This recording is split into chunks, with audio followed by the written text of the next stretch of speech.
എനിക്കെതിരെ കേസെടുക്കുക, വീഡിയോ എടുക്കുക, നിങ്ങൾ കേസെടുക്കുക. എന്റെ വീട്ടിൽ അതിക്രമം കഴിഞ്ഞ് എനിക്ക് നേരിടാൻ എനിക്ക് പറ്റും. അതിനകത്ത് എനിക്ക് പ്രശ്നമില്ല.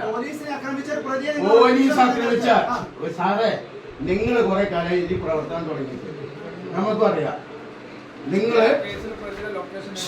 ഇന്നലെ വൈകിട്ടാണ് മണ്ണാർക്കാട് ചിറക്കൽപ്പടി റോഡ് ഉദ്ഘാടനവുമായി ബന്ധപ്പെട്ട ഒരു തർക്കം അവിടെ രൂപപ്പെട്ടത്.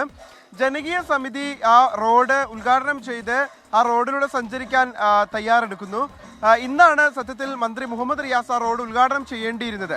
അങ്ങനെ ജനകീയ സമിതി ഉദ്ഘാടനം നടത്തേണ്ട എന്ന് പറഞ്ഞ് CPM പ്രവർത്തകർ അവിടേക്ക് പ്രതിഷേധവുമായി എത്തുകയും ഈ ജനകീയ സമിതി പ്രവർത്തകരുമായി നേരിയ രീതിയിലുള്ള വാക്കേറ്റവും ഉന്തും തള്ളും കയ്യാങ്കളിയും ഒക്കെ ഉണ്ടാവുകയായിരുന്നു. ഈ സംഭവവുമായി ബന്ധപ്പെട്ട് പോലീസ് കേസെടുത്തിരുന്നു. ആ കേസുമായി ബന്ധപ്പെട്ട ഒരു പ്രതിയെ കസ്റ്റഡിയിൽ എടുക്കുന്നതിന് വേണ്ടിയാണ് പോലീസ് ഈ CPI നേതാവിന്റെ വീട്ടിലെത്തിയത്. CPI പാലക്കാട് ജില്ലാ അസിസ്റ്റന്റ് സെക്രട്ടറി പൊറ്റശ്ശേരി മണികണ്ഠന്റെ വീട്ടിലേക്ക് എത്തിയപ്പോഴാണ് ഈ തർക്കമുണ്ടായത്. മണ്ണാർക്കാട് CI MB രാജേഷും അതോടൊപ്പം തന്നെ പൊറ്റശ്ശേരി മണികണ്ഠനും തമ്മിലാണ് ഇത്തരത്തിലുള്ള ഒരു തർക്കമുണ്ടായത്. ഈ പ്രതിയെ തിരഞ്ഞ് വീട്ടിലേക്ക് എത്തിയപ്പോൾ തന്റെ വീട്ടിൽ പരിശോധന നടത്തണ്ട എന്നുള്ള നിർദ്ദേശത്തിലേക്ക് ഈ CPI നേതാവ് എത്തുകയായിരുന്നു. പ്രതിയുടെ ടവർ ലൊക്കേഷൻ പരിശോധിച്ചാണ് പോലീസ് ഈ CPI നേതാവിന്റെ വീട്ടിലെത്തുന്ന സാഹചര്യം ഉണ്ടായത്. എന്നാൽ വീട്ടിൽ കയറിയുള്ള പരിശോധന വേണ്ട എന്ന് CPI നേതാവ് നിലപാടെടുക്കുകയായിരുന്നു.